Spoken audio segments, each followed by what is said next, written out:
자, 입시왕 시즌 10. 나도 영재처럼 실험해보자. 지금 시작합니다.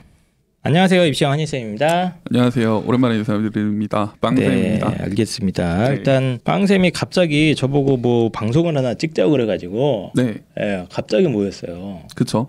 어쨌든 매우 바쁜 시즌이 다 끝났죠 이제? 면접 뭐 아니요. 많이 아니에요? 아직도 네, 안 끝났어요? 아직도 대인 면접이 안 끝났고요, 사실은. 네, 그리고 이제 또 고입이 또 남아있기 때문에. 고입도 하셔야 되는구나. 네, 예. 그렇습니다. 알겠습니다. 지금 다원 DNA 입시연구소에 오래됐고요. 예. 열심히 일하고 계시는 빵쌤. 의대 면접도 요즘 많이 하시고 제가 네, 그렇게 알고 있고요. 요즘은 거의 90% 이상이 다 의대 애들인 것 같아요. 그리고 서울대 뭐 연세대 이런 좀 문제풀이형 면접에 국내 1인자 1인자라고 해도 되지 않나요? 이 정도면? 부끄럽습니다만 안 해주셨으면 좋겠어요. 네, 알겠습니다. 왜냐면 그거 하는 사람이 별로 없었기 때문에 그렇죠. 그동안. 저 혼자예요. 네. 이렇게 집중적으로 그것만 파는 분들이 없거든요. 그래서 이제 혹시 내가 좀 이런 문제풀이식 구술 면접 도움이 필요하신 분은 항상 이제 빵쌤을 찾으시면 됩니다. 그거 전화하면 되나요, 그냥 다원교육에? 네, 다원으로 연락을 주시면 됩니다. 네. 알겠습니다. 일단은 저희가 특별한 초대 손님을 모셨기 때문에 이제 네. 저희들끼리 너무 좀 잡담은 그렇죠. 그만해야 될 네. 것 같고 네. 오늘 갑자기 실험 관련된 방송을 하는데 네. 주변에 영재가 한 명 있다. 스페셜하다. 그렇죠. 그 동안에 제가 진짜 잡다한 전문가로 계속 나왔잖아요. 네. 네, 근데 이제 전문가다운 모습을 못 보여줬었는데 네. 오늘은 진짜 전문가, 그러니까 이제 실험과 관련해서 정말 영재, 찐 영재, 네.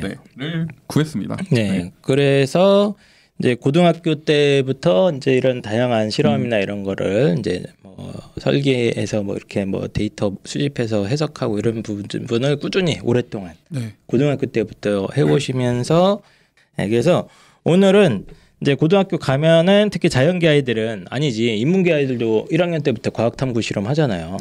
네, 맞아요. 그것도 맞아요. 있고 또 네. 자연계 아이들은 동아리라든가 나중에 학교마다 이제 투과목 수업이라든가 아니면 그렇죠. 심화 화학 이런 거 하는 애들도 있으니까. 요즘은 또 생명과학 실험, 화학 네네네. 실험, 그런 물리 것도 실험 있잖아요. 이런 과목을 또 워낙에 많이 들어서 거기서 또 좀 기똥찬 실험 하나 딱 해가지고 보고서 딱 만들어내고 이렇게 하면 또 괜찮지 않습니까? 라고들 많이 말씀을 하시죠. 네. 괜찮은데 이제 보통은 아이들이 그게 안 되니까 보통 유튜브에서 검색을 합니다. 그렇죠. 대부분의 실험 소스는 이제 유튜브에 있기 때문에 오늘 방송 주제는 좀 기똥차게 우리도 영재처럼 한번 실험을 해보자 하는 의미에서 직접 당사자를 한번 이 자리에 모셨습니다. 본인 소개를 직접 좀 해주시죠. 네, 안녕하세요. 지금 대학교 2학년에 재학 중이고 영재교를 졸업했고 가명은 진이로 하겠습니다. 네, 방송이나 이런 거는 처음이시기도 하고 이게 약간 빵쌤이랑 사실 전혀 결이 달라요. 맞아요. 네, 생긴 거에서부터 네. 모든 어떤 삶의 자세나 태도나 이런 게 너무 다른 분이 떡하니 앉아 있어서 저도 오늘 처음 뵀거든요. 진이쌤이라고 일단 부르겠습니다. 진이쌤이시고 이제 과학고가 아니고 영재고등학교를 졸업을 하신 거죠. 네네, 맞아요. 네, 그리고 이제 영재고를 졸업하고 아주 좋은 지금 대학을 지금 다니고 계시고, 그리고 그럼 3년 전까지는 영재학교를 이제 다녔겠는데 영재고 맞아요? 네, 맞아요. 진희 선생님께서 직접 학교에서 실험했던 기억이나 이런 것들도 충분히 좀 얘기를 해주실 수 있고 또 이제 빵쌤이 의외로 석사 과정을 무사히 졸업하신 분입니다. 이분이. 무사히 졸업은 안 했고요. 우여곡절 굉장히 많게 졸업을 했는데 이분이 의외로 과학자예요. 전혀 그렇게 생기지 않았지만 이제 과학자죠, 일종의.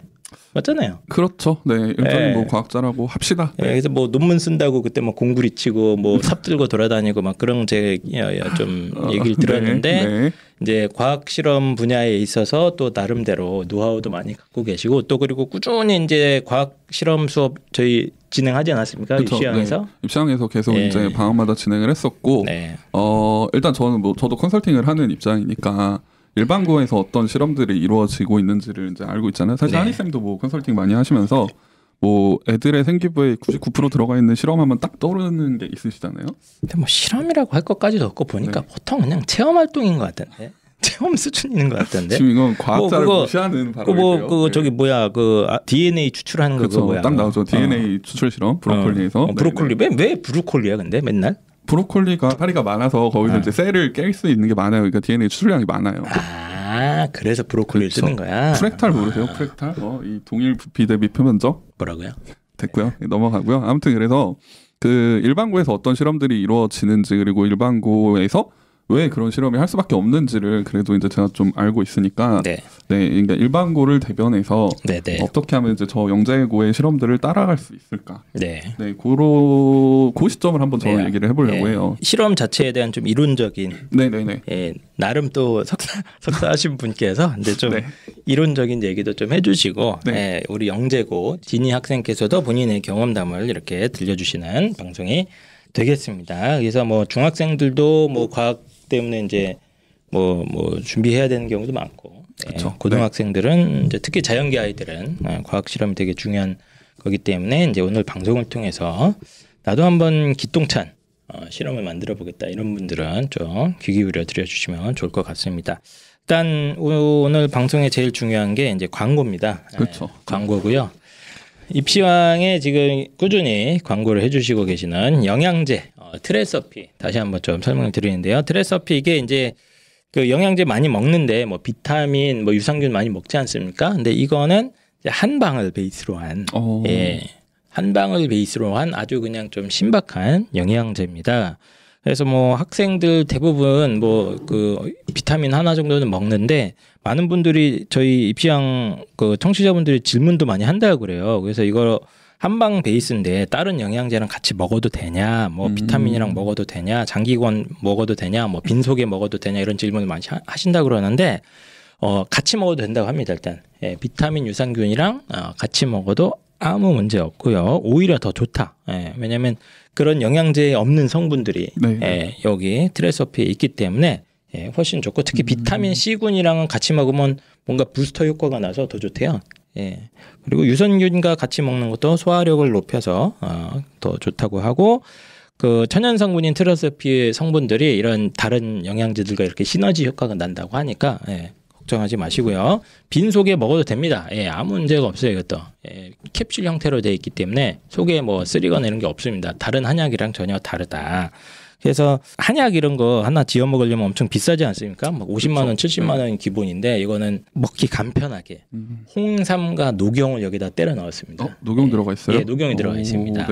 녹용과 홍삼을 또 소화가 잘 될 수 있게 발효까지 시켜서 이렇게 이제 먹기 편하게 만들어 놓은 그런 영양제가 되겠습니다. 지금 행사를 지금 하고 있는데 M+M 이벤트래요. 이게 뭐냐면 12월 한 달 동안 한 통 사면 한 통을 더 주고요.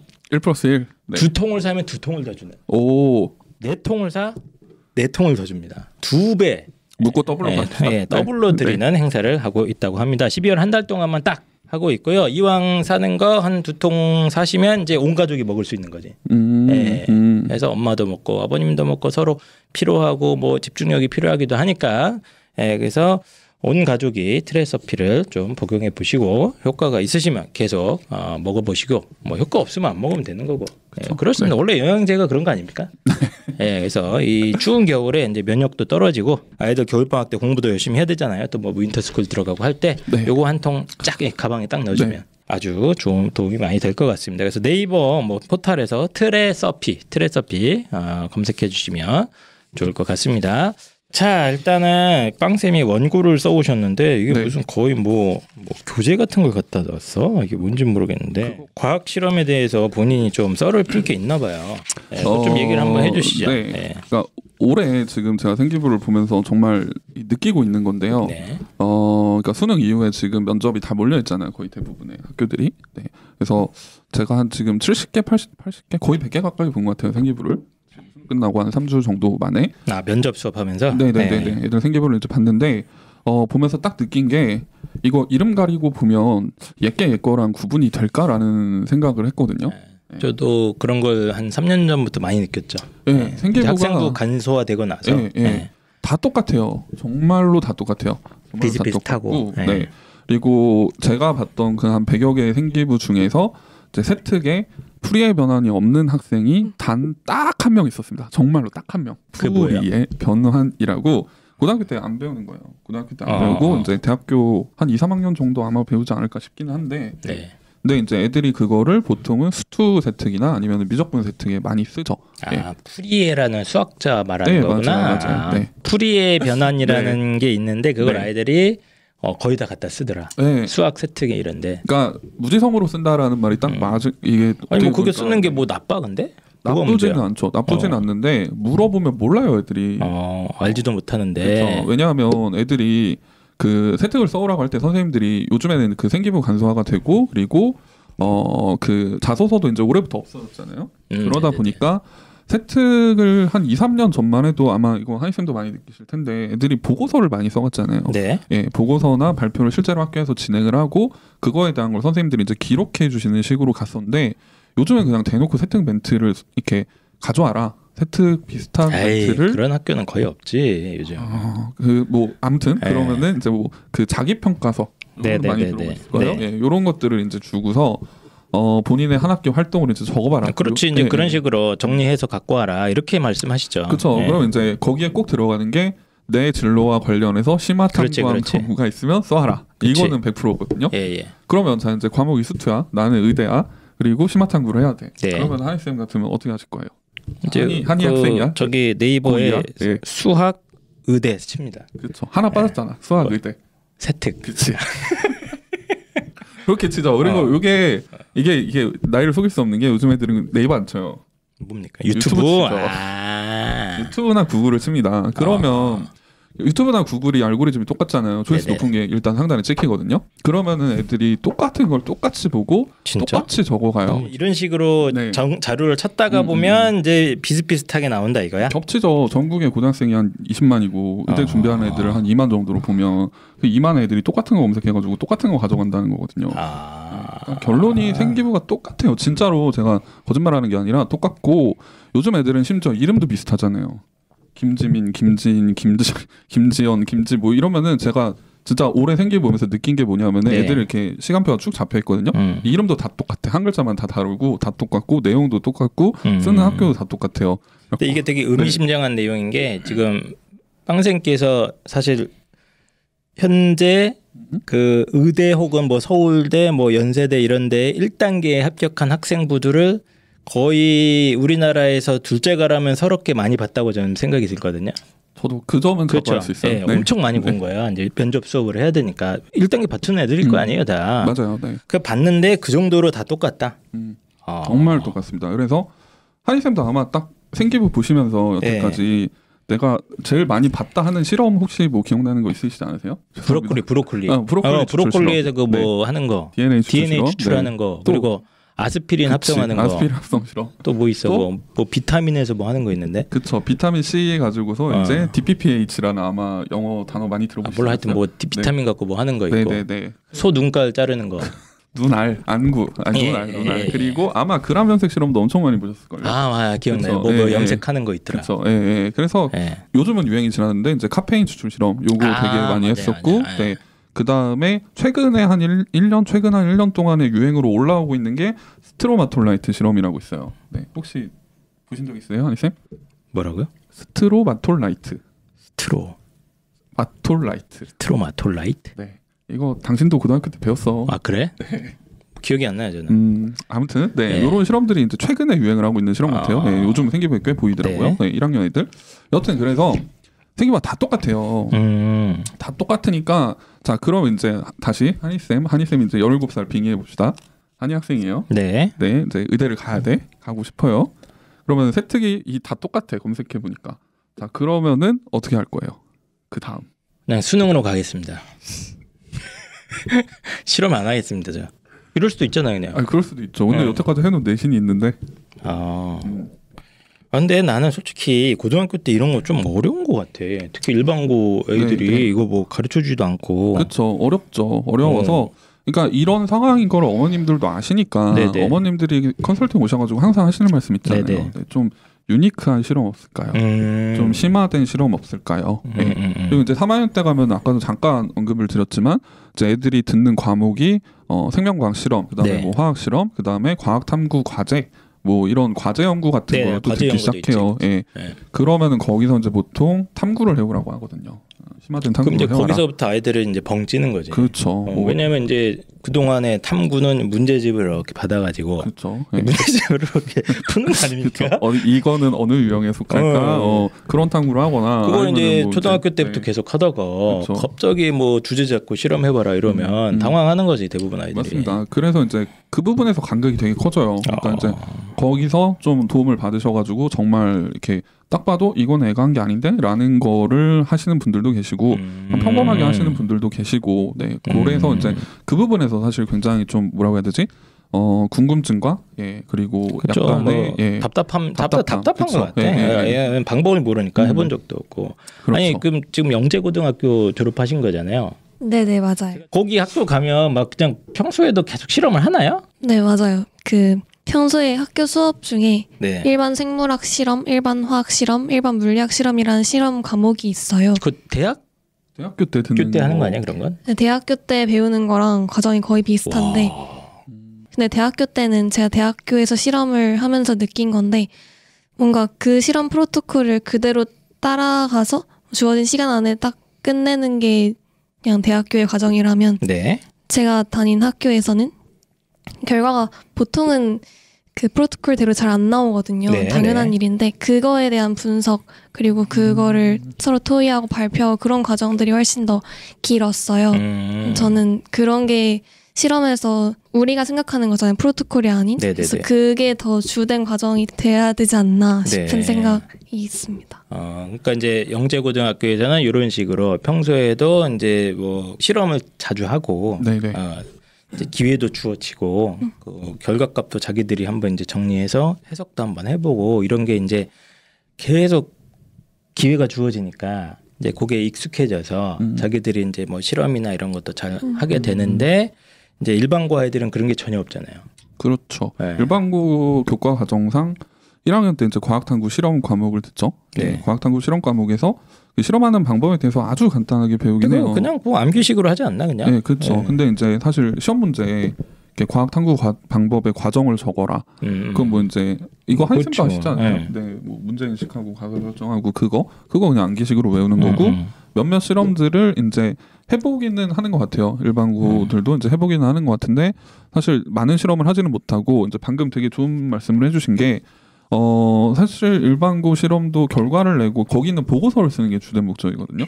실험 결과에 대해서 애들이 보고서를 작성을 해서 그 보고서 이제 실험을 했다라는 게 중요한 거니까. 근데 이제 저쪽은 결과가 나온 걸 가지고 토의를 하는 게 중요한 환경이 되는 거잖아요. 그러니까 그 차이가 사실 굉장히 큰 거죠. 근데 뭐 실험 결과 갖고 뭘 토의를 해? 그냥 나온 거 그냥 쓰면 되는 거 아니에요?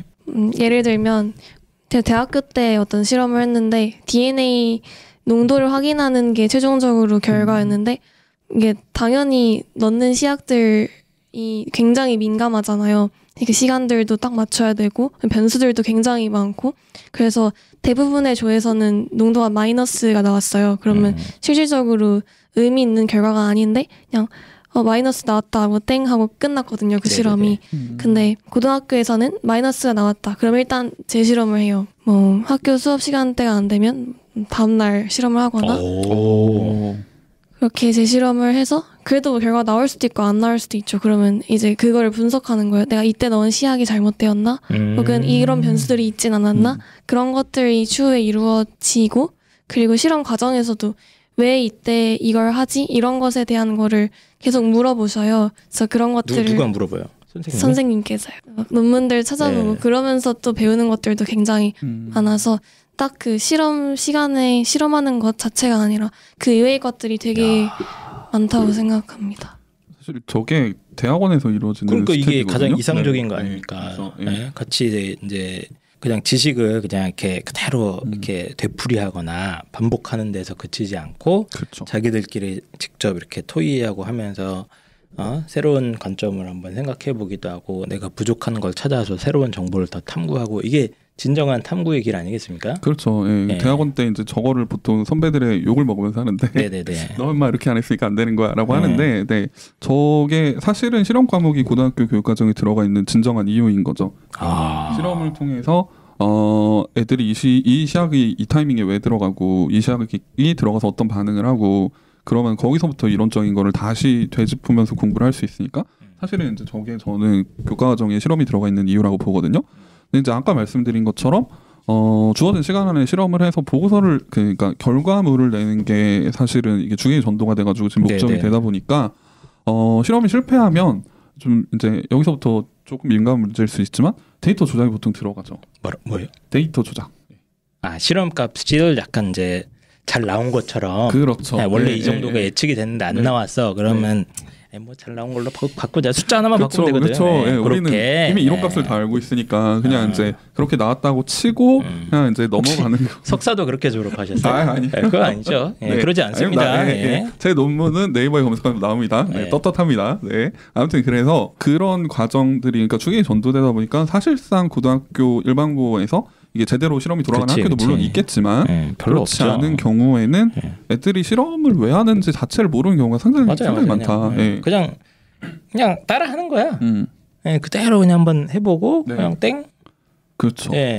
자꾸 그것만 반복하니까 학생부 기록 자체도 이제 뭐 뻔하게 나오는 거고 그리고 뭐 이제 이걸 갖고 뭐 자기가 뭐 새로운 독창적인 실험을 설계하고 이런 건 꿈도 못 꾸는 거고. 그렇죠. 그러다 보니까 유독 주제에 좀 집착을 하시는 것 같거든요. 그러니까 이게 그냥 실험을 통해서 뭔가 얻어내고 사실 굉장히 간단한 실험이라도 얻어낼 수 있는 게 많잖아요. 그러니까 아까 한희쌤이 브로콜리 실험을 얘기를 하셨는데 제가 이제 이거 가지고 예전에 자소서 있을 때 자소서를 쓴 경험이 있어요. 학생하고 같이. 근데 얘도 그 자사고였었거든요. 이 친구도.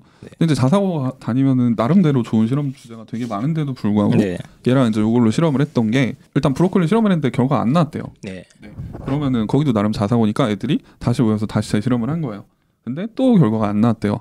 그래서 세 번 정도 하고 얘들은 거기서 이제 덮은 거죠. 그냥 결과 나왔다고 치자. 애들도 나왔다고 치고 엽조 사진 이렇게 빌려가지고 이렇게 갔는데 애한테 그 얘기를 들었어요. 듣고 나서 그러면 그때 컨디션 좀 얘기를 해줘라. 실험 어떻게 했는지 얘기를 해줘라고 쭉 듣다 보니까 그 브로콜리 추출 실험에 들어가는 그 실험 시약 중에 세제가 한 번 들어가요. 주방 세제 같은 게 한 번 들어가거든요. 근데 걔가 하는 역할이 세포막을 이제 찢는 역할을 하는데 성자가 들어가서 찢는 역할을 하는데 애들이 주방 세제가 없었대요. 학교에 주방 세제가 보통 없잖아요. 그래서 화장실에 있는 그 아이 깨끗해를 썼다고 하더라고요. 비슷하니까 애들 생각에는 어쨌든 이것도 비슷하고 그 계면활성제가 이제 들어가면 보통 거품이 난다라고 생각을 많이 하니까 이게 거품만이 나니까 그걸 갖다 쓴 거예요. 손세정제를 쓴 거구나. 그걸 주방 세제를 보통 쓰는데. 그래서 그때 마침 수업하고 있을 때 이제 주방 세제란다. 그 아이 깨끗해가 저희 그 사무실에 있어가지고 그 성분표를 봤죠. 그랬더니 일반적으로 들어가는 계면활성제가 안 들어가 있는 거예요. 왜냐면 애들용이라서 그게 이제 독하니까 안 들어가 있는 거예요. 그래서 그럼 이것 때문에 안 되지 않았을까? 라고 하고 이제 거기서 사실 재실험을 했어야죠. 저도. 근데 이제 안 하고 그냥 이제 가는 거죠. 그런 경험이 한 번 있는데, 그러니까 브로콜리 실험은 한희쌤도 아까 말씀하셨듯이 제가 장담하건데 생명 관련 혹은 화학 관련 동아리를 들었다 그러면은 이거는 다 하거든요. 100%거든요. 생기부에 100% 들어가는 건데도 의미만 잘 살리면 이제 이런 식으로 충분히 의미부여를 할 수 있다. 그러니까 저는 애들한테 실험을 할 때 항상 성공하는 것보다 망하는 게 훨씬 더 좋다라고 얘기를 해요. 그냥 망해야 거기서 내가 왜 망했는지를 분석하고 그걸 바탕으로 이제 뭔가를 배울 수 있으니까요. 일반적으로 그런 게 잘 안 되죠. 그게 상당히 많이 아쉬운 부분이죠. 그 실험이 뭔지 이거 뭐 설명을 하려고 하는 것 같아. 이걸 좀 짧게 좀 설명을 한번 해주실까요? 이게 뭐 연역병 나오고 난리인데 여기 또 전문가께서 헛소리 한번 바로바로 지적해 주셔야 됩니다. 자, 그러니까 이거는 뭐 개인적인 의견입니다. 개인적인 의견인데, 그러니까 저는 실험이라는 게 크게 봤을 때 이제 두 가지 목표가 있지 않을까라는 생각을 해요. 이게 뭐 앞에 그냥 되게 복잡한 얘기들인데 이거 다 떼고 그냥 바로 본론으로 들어갈게요. 그래서 본론으로 해주시죠. 한희쌤 함수 배웠던 거 기억나세요? 아니 20년 전이야. 20년 전. 더 되지 않았어요? 일단 배웠어요. FX. 함수의 정의 기억나세요 혹시? 대응이지 대응. 오케이. 뭐의 대응? 얘랑 대응. 얘랑 대응. 오케이. 그럼 그 함수를 왜 배운다고 생각해요? 중학교 때 함수 되게 중요하게 배우잖아요. 괴롭히려는 건 아니고. 함수를 왜 하냐고? 함수를 왜 배울까? 생각해 보신 적 있으세요 혹시? 뭐 교과서에 있어서 열심히 하긴 했는데 그 교과서 쓴 사람들이 의도가 있을 거 아니야. 이거를 너는 배워야 된다라고 하면서 넣은 의도. 우리 인생이 함수기 때문에. 어떻습니까? 뭐 대답이 됐습니까? 철학가 같은 얘기하지 마시고요. 네. 제가 이 얘기를 왜 드리냐면은 기본적으로 저는 실험의 첫 번째 목적은 그 함수 관계를 알아보기 위해서라고 보거든요.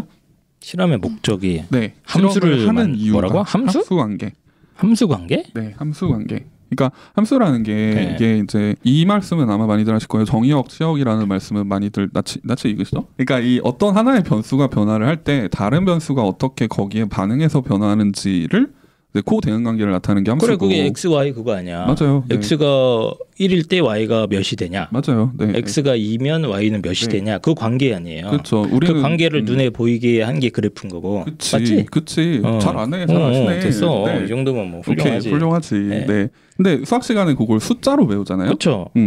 과학에서 실험하는 거는 그 두 개가 그러니까 자연에 존재하는 어떤 변수라고 생각을 하시면 될 텐데 이게 말이 되게 그지 같은데. 그러니까 X축에 들어가는 게 뭐 온도라고 생각을 하시고 Y축에 들어가는 게 광합성 양이라고 생각을 해보세요. 네. 사실 생물 시간의 그래프 아마 많이 보셨을 텐데 그럼 내가 온도에 따라서 광합성이 얼마나 일어나는지를 본다라는 의미가 되거든요. 그 그래프를 그린다라는 게 두 변수 사이의 관계를 내가 시각적으로 확인을 한다라는 얘기가 되는 거고 실험이라는 거는 그럼 X축을 조작을 해서 이 X축과 Y축 사이에 어떤 관계가 있는지를 확인하는 거, 그걸 시각적으로 확인할 수도 있고, 사실 수식을 끌어내면, 즉 거기 그 사이에서 함수 관계를 끌어내면, 내가 둘 사이에 어떤 관계가 있는지를 이제 볼 수 있다라는 거죠. 네.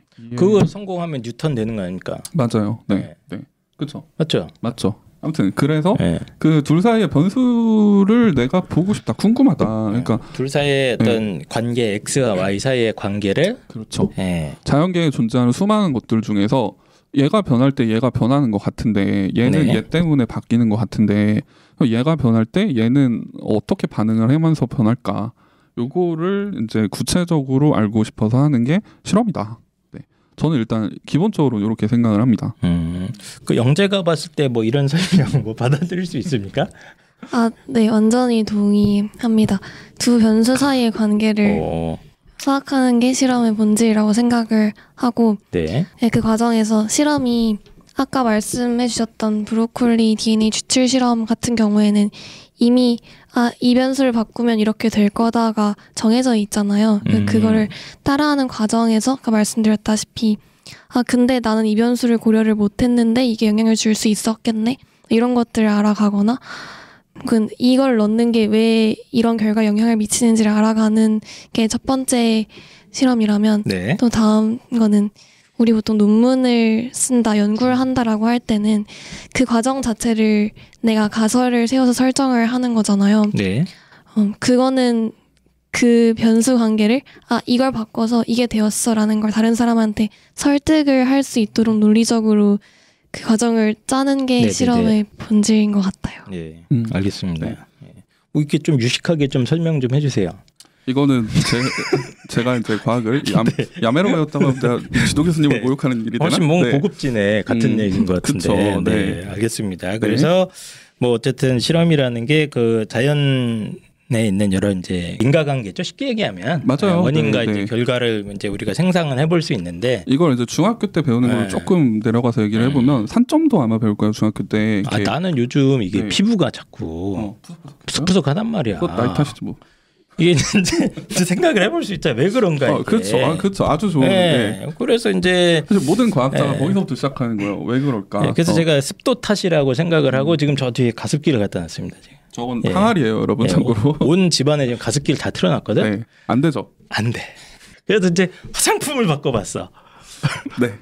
화장품을 바꿨는데. 이게 뭐 이제 그런 식으로 이제 일상생활에도 막 하잖아요. 그렇죠. 그러니까 방금 이제 한희 쌤이 되게 좋은 얘기를 해주셨는데 왜 그럴까부터 일단 시작을 해야죠. 내가 왜 그럴까? 결과값은 지금 피부의 푸석푸석함이죠. 그렇죠. 여기에 영향을 주는 변수가 뭐가 있을까? 습도, 그리고 이제 화장품, 그리고 얼마나 자주 씻냐, 이것도 영향을 주겠죠. 그리고 또 뭐가 있을까요? 음식, 뭐 이런 여러 가지 먹는 변수들이 것도 맞아, 확실히 영향이 있는 먹는 것도 당연히 영향을 주죠. 그다음에 수면 시간. 뭐 운동 시간 이런 것도 아주 많을 거예요. 그러니까 이런 변수들을 내가 생각을 해보고 얘네들을 바꿨을 때 내 피부의 푸석푸석함이 어떻게 달라질까를 이제 확인을 해보면 영향을 주는 인자를 정확하게 뽑아낼 수 있다. 그러니까 자연계에 존재하는 인과관계를 확인할 수 있다. 이렇게 되는 거죠. 그래서 그거를 이제 정확하게 하려면 뭐 실험 절차나 이런 게 막 이렇게 좀 있지 않습니까? 어렵지 않아요. 뭐더라 뭐 변인 통제 뭐?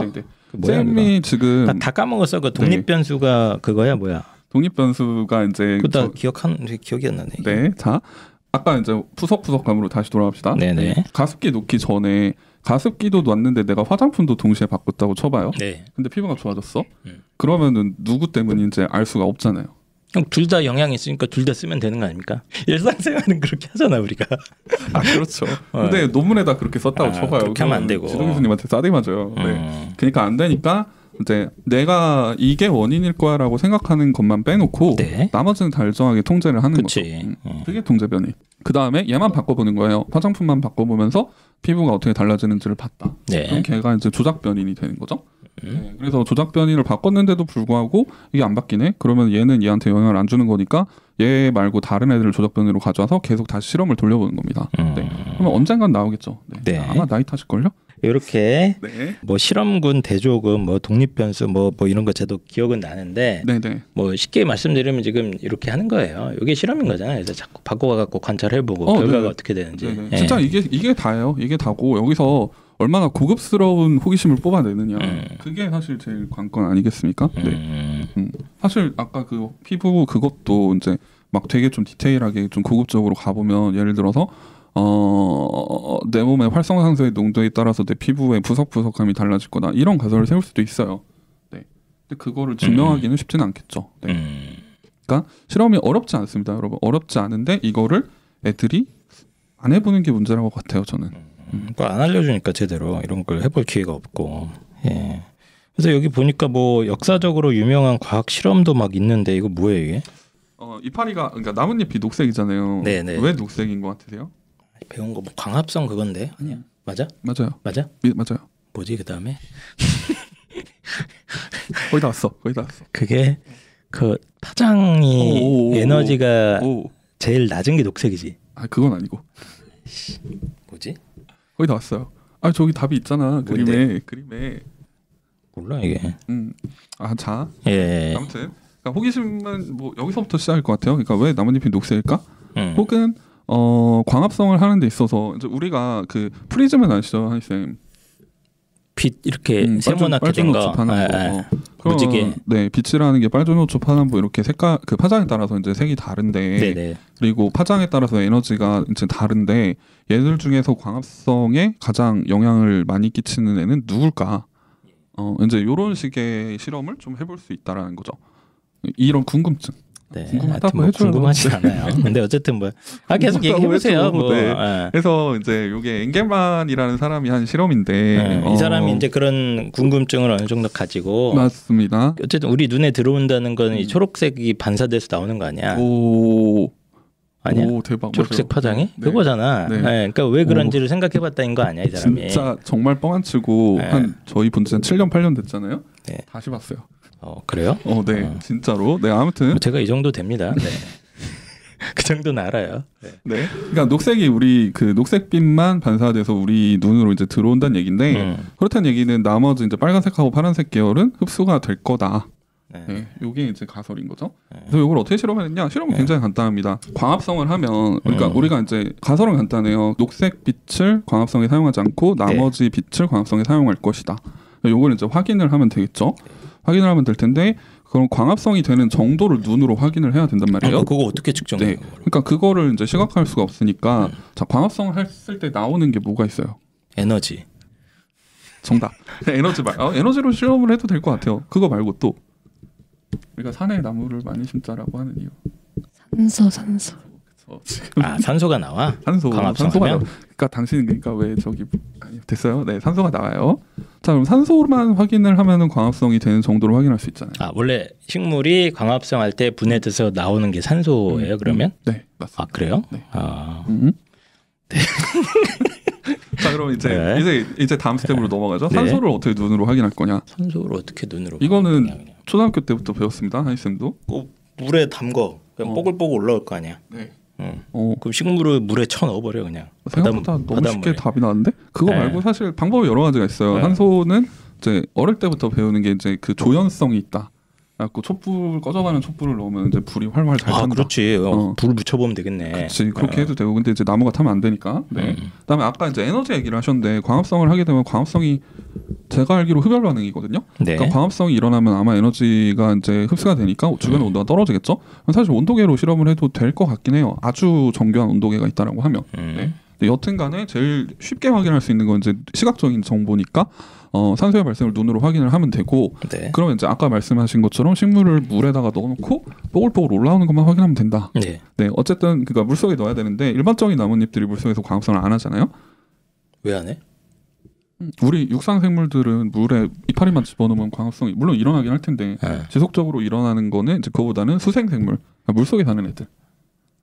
그 이제 녹조라떼를 일으키는 그런 이제 물속에 들어가 있는 미역 같은 애들. 네, 그렇죠. 이제 그런 애들을 준비해서 걔네들도 광합성을 하니까요. 네, 걔들을 준비해서 이제 프리즘을 이용해서 빛을 빠져놓고 파란보로 나누고, 네, 거기서 이제 빛에 따라서 광합성이 되는 정도를 이제 산소가 발생되는 정도로 비교를 해보는 거죠. 사실 이거 아마 한희쌤도 중학교 때 배웠을 거예요. 왜냐하면 제가 중학교 때 배운 기억이 있거든요. 저도 기억은 나는데 네. 여기 뭐 그림도 있고 이 호기성 이건 뭐야? 호기성 세균이라는 거는 산소를 좋아하는 세균입니다. 그러니까 산소가 발생이 되면은 그쪽으로 네. 세균들이 또 몰리겠죠. 그러니까 그걸로도 사실 확인할 수 있죠. 그 기포 말고도. 그러니까 호기성 세균이 많다라는 건 근처에 산소가 많다라는 얘기니까 이제 이런 식으로 그 산소가 발생하는 거를 시각적으로 확인할 수 있다. 네. 그러니까 빛의 파장과 이제 이 광합성의 정도를 이제 이 두 가지 사이의 인과관계를 한번 보기 위해서 이 사람이 이제 이거 실험을 할까 어떻게 할지를 막 머리를 써본 거네요. 그러니까. 그렇죠. 네. 그러니까 가설을 세우고 그거를 네. 검증할 수 있게 이제 어떤 그 아까 말씀드린 결과값, 네. 결과값의 변화를 우리가 확인을 해야 되잖아요. 그러니까 피부의 푸석푸석 측정을 해야 되니까. 그렇죠. 네. 피부 푸석푸석함 눈으로 봐도 돼요. 근데 네. 이제 이게 보는 사람마다 푸석푸석함의 정도가 다르니까 사실 그것도 어떤 객관적인 지표가 있으니까. 그렇죠. 네. 근데 이제 그런 거를 확인할 거면 뭐 예를 들어서 현미경으로 관찰을 한다든가, 네. 아니면은 뭐 피부 조직을 일부 떼가지고 네. 물이 얼마나 흡수되는지를 본다든가, 뭐 그런 식의 어떤 객관적인 방법을 볼 수 있을 것 같은데 사실 여기서 이제 또 하나 막히는 게 그런 방법을 실현하는 데 있어서 기구들이 이제 뒷받침이 되느냐, 요게 이제 좀 현실적인 문제로 들어가는 거죠. 그러니까 이게 뭐 파장이 빨주노초 파란보가 눈으로는 이제 조금 구분은 그렇죠. 되는데 그럼 어디까지 정확하게 파랑이냐 초록이냐 뭐 이것도 뭐 그렇죠, 맞아. 해봐야 될 것 같고 아니면 프리즘이 좀 구린 거야. 그리고 잘 분광이 안 될 수도 있는 그렇죠. 거고. 그리고 사실 여러 가지 문제가 있어요. 이 수생생물을 구하는 것도 뭐 어디 그러면 호수 가서 이렇게 떨 거냐, 네, 아니면 바닷가 가서 미역을 주워올 거냐, 그런 것도 뭐 이런 것도 있는데, 네, 요즘은 인터넷이 좋아서 이제 팔긴 팔거든요. 사실 네. 검색해 보면 팔긴 파는데. 근데 이제 이런 거 말고 좀 어떤 전문적인 화학 시약이 들어간다든가 네네네. 아니면은 어떤 기구들 아까 그 저기 뭐지 파장 얘기를 하셨는데 그러니까 원하는 파장대의 빛만 쏴주는 그런 기계들도 있거든요. 네. 근데 이제 그런 거 사려면 돈이 너무 비싸니까 일반인들이 실험하기에 그거는 너무 비싸지. 네. 그렇죠. 이제 거기서부터 그래서 저는 일반고와 영재과학고의 어떤 실험의 난이도가 갈리는 거 아닐까. 저는 그렇게 생각을 해요. 장비빨 때문에. 그렇죠. 장비빨. 그러면 실제로 뭐 영재고 가면 막 비싼 장비가 있어요? 네, 저희 학교는 한 건물이 거의 실험실로만 쓰는 건물이었어요. 진짜? 3층에는 생물 실험만 하고 4층에는 화학 실험만 하고 전자현미경 이런 것도 있어요. 근데 막 아무나 쓸 수 있는 건 아니고 관리하시는 분이 계시고 그러니까 확실히 그런 거는 있었어요. 내가 이걸 하고 싶은데 어떻게 할지 방법을 못 찾겠어. 그러면 찾아가면 이 선생님께 가봐. 이 선생님께서 이런 걸 해보셨어. 그러니까 이런 걸 도와주실 수 있어. 하면 가서 촬영하는 걸 도와주시거나 아까 말씀드린 현미경도 공초점 현미경이나 전자현미경. 공초점? 네. 그 뭐야? 우리가 그냥 보는 해부 현미경 말고 네네. 다른 종류의 현미경 사용하는 방법도 전 학생이니까 하나도 모르잖아요. 네네. 네, 그런 것들도 알려주시고 측정하게 해주시고 도와주시고 그런 시스템들이 되게 잘 되어 있는 것 같아요. 그건 확실히 차이점. 그럼 내가 뭔가 궁금해서 실험을 해보고 싶다 이럴 경우에 수업 시간이 아닐 때 찾아가도 쌤들이 이렇게 도와주세요? 적극적으로? 그럼요. 저는 고등학교 2학년, 3학년 때 2년 동안 걸쳐서 제가 하고 싶은 실험이 있었어요. 그래서 찾아갔더니 그러면 수조랑 이 방을 빌려줄 테니 네. 너가 점심시간이나 방과 후에 와서 계속 해라. 그래서 네 계속 했었죠. 그래서 그걸로 무슨 실험인데요? 네, 무슨 실험이었냐면 RN이라는 학생 연구가 있어요. 그거는 수업 시간 중에 하는 그런 실험이 아니라 진짜 내가 주제를 정해서 그런 실험인데 제 주제는 생물막이 생기는 게 문제가 되게 많이 돼요. 뭐 선박에 미역들이 막 붙으면 선박이 나가는데 지장이 생기잖아요. 아, 배에 뭐 이런 그 뭐 해조류가 감기거나 그런 문제가 생긴다. 맞아요. 바닷가에 갔을 때 바위에 따개비 같은 거 붙은 거 생각하셔도 되고 화장실 청소 오래 안 하면 이렇게 핑크색 물때 끼잖아요. 그런 거 아마 비슷한 거 생각하시면 될 거예요.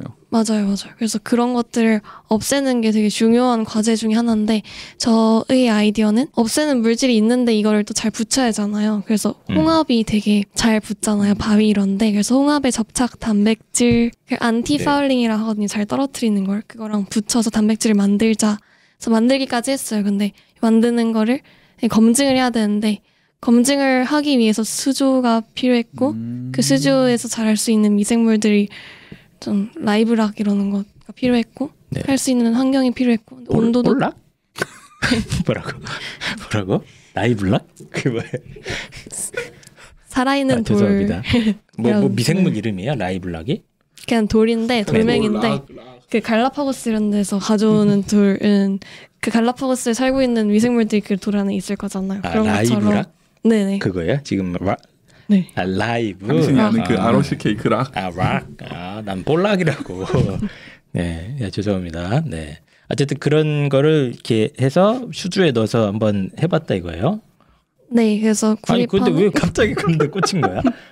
논문을 찾아보는 거에서 시작을 했었어요. 처음에 아이디어는 난 이런 게 되게 재밌는 것 같아. 그러니까 저는 시작 단계에서 저도 물어볼 게 있는데, 그래서 막 논문을 찾아봤어. 그랬더니 단백질 이런 거에 관심이 많았어요. 원래 단백질에는 관심 있었고. 네, 그래서 그리고 제가 한 게 홍합에 있는 거랑 원래 서열을 합치는 거잖아요. 이걸 합쳐서 그 셀에 넣으면 이 합쳐진 새로운 단백질이 나오는 건데 이게 되게 신기한 거거든요. 그런 것들에 관심이 있었고 그래서 안티파울링이라는 기능을 갖는 단백질이 있다라는 걸 알고 찾아본 거구나. 그쪽을 어떻게 붙일 수 있을까? 그래서 이걸 합칠 수 있을까? 근데 거기서 아이디어를 더 내서 이제 이걸 갖다가 이런 물질이 있는데 이거를 배나 이런 데 이렇게 붙여버리면 좋을 것 같은데 그 방법을 한번 찾아보자 이렇게 생각을 해보신 거예요? 네, 맞아요. 이 단백질이 정말 효과가 있을까를 생각을 해본 거예요. 문제인식, 문제의식을 갖는 게 사실은 되게 중요한 일이잖아요. 그러니까 그거를 그냥 논문 찾다가 이렇게 접하시게 된 거예요? 관심 있는 연구실이 있었어요. 제가 단백질 생체 분자에 대해서 연구하는 그 연구실에서 낸 논문들을 보다가 이런 게 있네. 이런 신기한 물질이 있어. 네네. 네, 근데 그걸 좀 응용할 수 있는 방법을 막 찾다가 나 홍합도 좋아하는데 배에 이거 한번 붙여볼까 이 생각을 한 거지. 이분도 나름대로 서울대 나오시는 분인데 나 진짜 볼락이 빵 터졌네. 응? 그래서 그러면 그 돌멩이 갖고 와. 그 돌멩이에 붙여본 거 아니야. 그래서 수조에 넣어놓고 맞죠? 네, 맞아요. 그렇게 검증한 영재가 별거 없네. 네, 그 진짜 맞아요. 다 별거 없는데. 아니 근데 이제 이거를 제가 그냥 별거 없다고 얘기했지만 난 사실 이런 게 너무 좋단 말이야. 뭐야, 볼락이요? 그러니까 사실 이게 실험을 제대로 하려면 약간 솔직히 좀 너무 무식하면 안 돼. 그렇죠. 네. 뭔가 좀 전문성 있는 지식이나 이런 게 필요하긴 한 것 같아. 그러니까 아까 뭐라고요? 무슨 단백질? 단백질을 세균이 만드는 거잖아요. 그러니까 이 단백질을 제가 만든 건 새로운 단백질인데 이 새로운 단백질을 만들기 위해서 서로 다른 두 개를 합치는 그 실험 과정을 그 연구실에서 알려주셨어요. 저게 그러니까 유전자 재조합을 하신 거죠, 쉽게 말해서. 네. 그렇죠. 현질 전환. 그러니까 이게 알아야지 이게 아이디어가 나온다니까. 아니야, 이런 아이디어가 논문 그쵸. 근데 논문을 보시다가 관심이 있는 연구실이 있어서 논문을 보시다가 이런 걸 해보면 어떨까가 된 거잖아요. 물론 그거를 떠올리기 위해서는 백그라운드 지식이 필요하지. 그런 식으로 이제 학창 시절에 했는데 그 수조나 그런 게 그러면 그 좀 큰 게 있나 봐요 학교에. 네, 그러니까 그런 장비들은 웬만한 거는 다 있는 것 같아요. 만약에 학교에 없는 장비가 내가 실험을 하는데 꼭 필요하다. 이 경우에 요청을 하면 학교에서 지원을 해주나요? 지원을 해주시기도 하고 저는 그 연구를 학교에서 없는 장비들도 필요한 연구였어서 그 학교 근처에 성균관대학교가 있어요. 그래서 네네네. 그 연구실에서 도움을 주셔서 거기 가서 직접 하기도 하고 그랬습니다. 그렇게 연결도 해주시는구나. 장비 있는데 장소까지. 대학교 연구실로 이렇게 연결을 해주시는 경우가 이건 일반고에서도 종종 있어요. 막 전문적인 지식이 있고 깊은 지식이 있어야지만 실험할 수 있다는 거는 저는 그렇게 생각하지 그렇습니까 또? 않아요. 1학년 때 한 실험은 학교에 인조잔디가 있는데 네네. 막 그런 얘기가 많이 있잖아. 인조잔디에서 뭐 방사능이 많이 나온다. 그래서 그거에 관련된 실험을 했거든요. 그냥 인조잔디를 사다가 막 공 튀겨보고 막 라돈 측정해보고 이런 것들은 사실상 고등학교 이상의 지식이 전혀 필요하지 않는 실험이었어요. 근데 저는 그 과정에서 되게 많이 배웠거든요. 뭐 아는 게 많으면 당연히 어려운 주제를 선정할 수 있겠지만 그게 실험의 퀄리티하고는 그리 크게 상관없지 않나. 내가 배울 수 있는 것하고는 다르지 않나 싶어요. 그러면 지금 이제 되게 중요한 얘기를 해주셨는데 저는 그냥 얼핏 듣고 야 이거 논문 한 100개 읽어야 되는 거 아닌가 이 생각을 했는데 그럼 1학년 때 인조잔디 실험을 그럼 어떻게 뭐 저기 상암구장으로 갑니까? 어떻게 하신 거예요 그러면 인조잔디?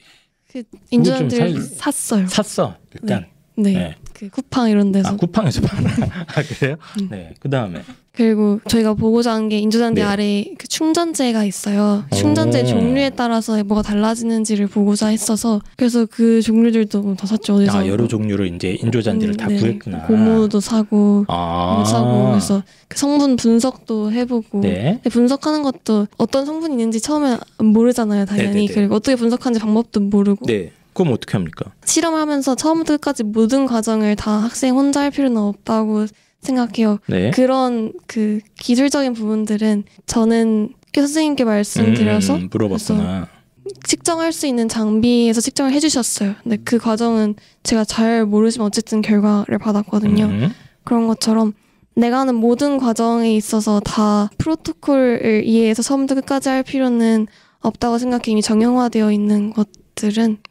그래서 그래서 어쨌든 간에 이제 뭐 종류가 예를 들면 A, B, C, D가 있어. 그래서 그거에 대한 성분도 뭐 선생님 도움을 가지고 이제 뭐 화학 성분이나 이런 거 분석했다는 말씀이신 것 같아요. 네, 맞아요. 그 분석도 한번 해보고. 그럼 이제 뭐 방사능 측정 어떻게 해요? 그런 거에 있어서 이제 학생의 생각이 들어가는 것 같은데 나오는 방사능을 측정, 저희 라돈 측정기를 샀어요. 얼마 안 하거든요.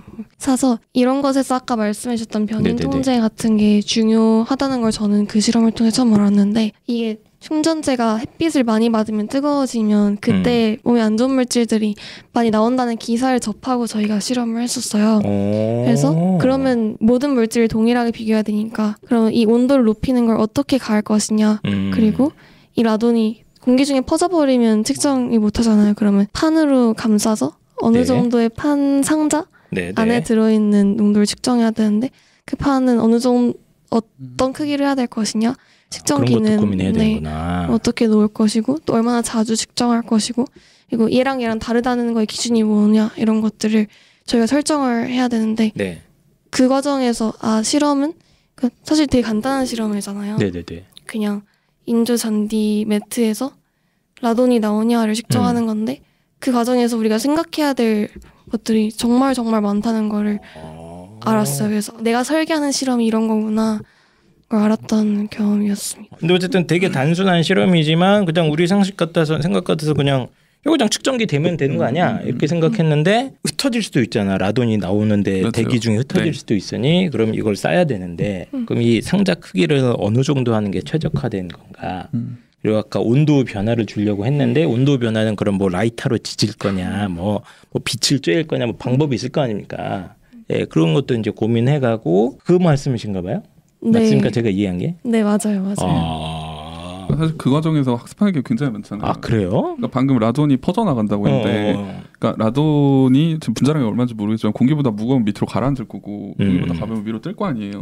그럼 그 박스 같은 걸 만들고 측정하는 범위를 정하는 것도 그런 성질을 분석을 해야 될 거고 그리고 라돈이 라듐이 붕괴돼서 라돈이 나올 텐데 아마 라돈을 직접 측정 안 해도 그 라돈이 만약에 다른 어떤 고체 물질로 붕괴를 한다. 그럼 그거 측정해도 되긴 하거든요. 물론 라돈 반감기가 길어서 그건 안 되겠지만 하여튼 그런 식으로 내가 라돈의 성질을 이렇게 연구를 해서 얘를 어떻게 측정할까? 아까랑 똑같아요. 푸석푸석하면 어떻게 측정할 거냐. 예, 그거를 이제 공부해가지고 그 실험의 어떤 메서드 방법을 정하는 데 있어서 내가 학습이 이제 들어갔잖아요. 예. 그게 재밌네, 목표지. 네. 되게 단순한 실험인 것 같지만 그 과정에서 소위 말하는 이제 변인 통제라든가 그렇죠. 측정 방법 뭐 이런 거를 고민하는 게 되게 중요하다. 저거를 일반고 환경으로 고스란히 가져와 볼게요. 똑같이 일반고에서 궁금한 애가 있었어요. 얘가 이제 실험을 하려 그래. 쿠팡에서 사는 것까지는 가능하니까. 근데 이제 충전재 안에 뭐가 들어갔냐를 분석을 하고 싶은데 아마 제 생각에 뭐 HPLC나 메스나 뭐 이런 걸 썼을 것 같은데 일반고에는 없어요. 그러면 이제 여기서부터가 난관이죠. 이 충전재들끼리 서로 어떻게 성분이 다를까? 어떤 차이가 있는가? 네, 그럼 이제 현실적으로 알아볼 수 있는 거는 성분 분석표 보는 거. 뭐 거기에 뭐 우레탄 뭐 있을 거 아니야, 써 있을 거 아니야. 그럼 이제 써져 있는 걸 검색해가지고 애들이 어떤 특징이 있을까? 이제 여기서 일단 퀄리티 차이가 하나 날 거고. 그다음에 이제 라돈 측정기는 뭐 일반적으로 구매를 할 수 있으니까. 그래요? 그건 싸요? 네, 검색해보면 네, 생각보다 얼마 안 해요. 왜냐하면 그때 라돈 매트릭스가 한창 유행했어가지고. 맞아, 그거 막 난리 났었어. 그때부터 해서 좀 싸요. 네. 그래서 아무튼 그거를 잡고 이제 그 다음에 제가 볼 때 여기서 이제 또 한번 벌어질 텐데 라돈을 어떻게 측정할 거냐? 애들은 아까 똑같거든요. 그냥 되겠죠. 그건 딱 대부분 되는 거 아니야? 그렇죠. 그러고 얼마 나왔네 하고 아마 끝날 것 같아요. 제 생각에. 거기서 박스를 만들어서 라돈을 가둔다라는 생각을 못 할 것 같거든요. 그러니까 거기서 또 한 번의 차이가 날 수가 있는 거죠. 네. 근데 어쨌든 실험 주제가 뭐 엄청 어렵거나 아주 전문적인 지식일 필요가 없고 이 간단한 라돈 측정 실험에서도 그거를 어떻게 측정할 수 있는 방법을 스스로 생각을 해본다거나. 그렇죠. 네. 아니면은 뭐 또 뭐 있어요. 이제 거기서 결과 같은 것도 이제 나올 텐데 그 결과를 분석하는 과정에서도 사실 되게 많은 공부가 들어갈 거예요. 그래요? 네. 좀 이렇게 소개해 주실 만한.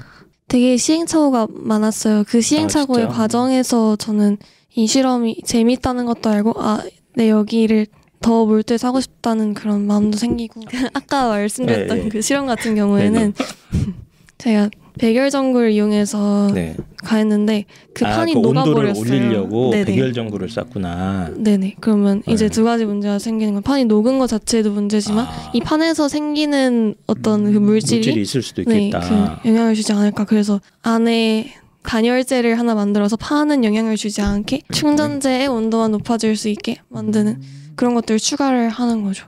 그렇게 실험을 바꾸고 이제 그렇게 바꾼 과정을 통해서 결과가 신빙성을 갖는 거라고 생각을 합니다. 과정에서 배우는 것들이. 그럼 실제로 실험이 좀 그런 식으로 이제 막 그 장비도 자기가 막 구상을 해본 거 아니에요. 이 영향을 덜 주기 위해서 여러 가지 장치들을 고민하고 해서 그러면 결과값이 생각했던 대로 나왔어요. 그러면? 네, 꽤 유의미하게 나왔었는데 유의미하게 나오지 않았더라도 저는 좋은 연구였다고 생각해요. 알겠습니다. 그 방금 말씀하신 실험 과정을 바꾸고 뭐 이제 실험을 세팅하는 과정에서 배우고 그런 것들이 사실 한희 쌤도 이제 면접 수업을 하실 때 저는 이제 애들이 뭐 실험한 게 있어 그러면은 이제 이 실험 어떻게 했어요 진위 확인을 하고 꼭 물어보는 게 이제 느낀 점이잖아요. 실험을 통해서 뭘 느꼈나요? 이제 이걸 물어보는데 쿠팡이 배송이 빠릅니다. 이제 이런 소리 하면 말도 안 되는 거고 거기서 이제 방금 얘기하신 것처럼 이제 충전재 온도만 높이기 위해서 내가 여러 가지 고민을 해서 이런 아이디어를 짜봤다라고 하면 훨씬 좋은 평가를 해주시잖아요. 아닌가요? 뭐 저는 잘 모르니까 그쪽은. 그러니까 면접에서 저런 얘기들이 결국은 이제 학종이라는 평가 제도 하에서 이제 서류에서도 그렇지만 이제 면접도 되게 중요한 거니까 면접에서 이제 이 친구가 이런 걸 통해서 어떤 걸 배우고 느끼고 깨달았나를 얘기할 때 훨씬 퀄리티 좋은 답변이 나올 수밖에 없죠. 근데 이제 요거 지금 강조하시는 게 뭐냐면 이 실험의 어떤 뭐 난이도나 깊이라는 게 너무 어렵게 생각할 필요가 없고 이런 단순한 실험도 좋으니 내가 스스로 뭔가를 측정하는 방법을 생각을 해보거나 결과값이 안 나왔을 때 왜 이게 안 됐지에 대해서 막 뭔가 정보를 찾아본다거나 뭐 이런 게 되게 중요하다는 것 같은데 맞아요? 제가 이해한 게? 네, 맞아요. 그 성분 분석하는 기기를 쓰느냐 안 쓰느냐가 중요한 게 아니라 그런 과정에서 이건 고쳐야겠다. 이거는 좀 변인이 될 수 있겠는데 싶은 것들 생각하는 그 과정이 더 중요한 것 같아요. 제가 이제 뭐 비슷한 사례를 하나 좀 붙여보자면 요거 이제 일반고에서 제가 지도했던 학생들인데 네네. 그 고등학교 1학년 때 통합과학에 그 저기 뭐지 감자 가지고 실험을 하는 게 나와요. 이게 감자? 네. 그 강원도에 그거. 예, 그러니까 감자 속에 보면은 카탈레이즈라고 하는 효소가 들어가 있는데 그게 이제 과산화수소를 산소랑 물로 분해를 하는 거거든요. 카탈레이즈. 써놔야겠어요. 네. 그래서 과산화수소는 저희 코로나 때 이제 소독으로 많이 소독약으로 아마 많이 접해 보셨을 아픈 거예요. 거 그거. 거품 올라오는 거. 그치.